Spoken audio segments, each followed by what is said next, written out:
Hey, Coach, thanks for joining us at the post-game press conference. Do you have any thoughts or want to clarify any of the stats from the game? Clarify? I mean, I can repeat them, I guess, if you want me to.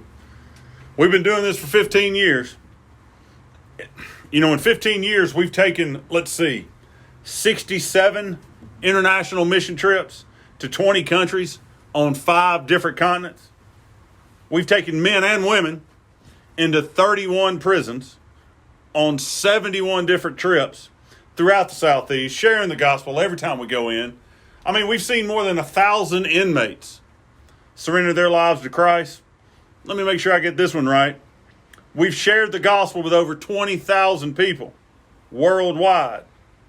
In a lot of those places, it's pretty much illegal to do so. God's done some crazy stuff, that's for sure. Killing it.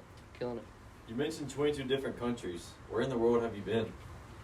Well, if we told you specifically, we'd probably have to kill you. So let's keep it simple. We've been to East and Southeast Asia, the Middle East, Africa, parts of Europe, and South Asia. You know, we've been around the block a few times. So I've heard a lot about this 1040 window thing. And you guys are talking about places where it's illegal to share your faith. What is the 1040 window and who lives there? The 1040 window, it's an area in the world from Western Africa to East Asia, in between 10 degrees and 40 degrees north latitude. There's more than 3 billion people that live in this area and have never heard the name Jesus, and that's kind of why we're focused on this area. So what type of ministries do you guys have? What do you guys even do? We take teams of players and coaches on short-term mission projects, whether that be international trips or trips to prisons playing, basketball, softball, or volleyball. And we also host local sports tournaments and using that platform to share the gospel as well. Coach, who do you want to get involved? What kind of athletes or coaches are you looking for? And what sports? Obviously, we weren't clear enough in my previous answer. So I'll go through it again. We take athletes, we take coaches, and other sports-minded folks who are willing to use sports to share their faith. Are you actively looking for participants? How do I know when a trip's coming up if I want to get involved? We're always looking for new people to go. I mean, this guy right here, he can't get it all done by himself. I need some help. If you want to help, you can find us on our website or any of our social media pages there. Let me encourage you to go. These projects usually have as much of an impact on the people that are going rather than the people that we're trying to reach there.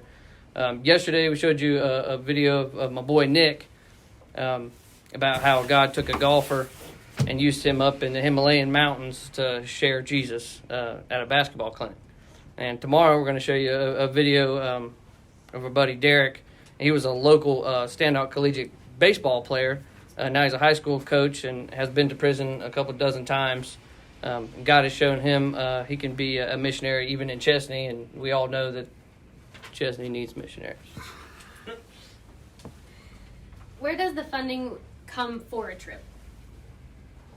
Everyone has to really raise their own support for themselves, but Impact Sports is really good at giving us ways to help raise our support either online or through mail and then even face-to-face with people. You mentioned funding. What is 40FN? Didn't we send that? We sent you a video yesterday, but obviously you didn't watch it. It's still on our social media. But if you're going to be lazy, I guess I'll go through it again. 4DFN is 4 days for us to celebrate God stories that we sing through this ministry. It's 4 days to raise the funds. It's 4 days to get together throughout the Southeast and celebrate what God's doing through Impact Sports. So how do we give to 4 Days for the Nations? Well,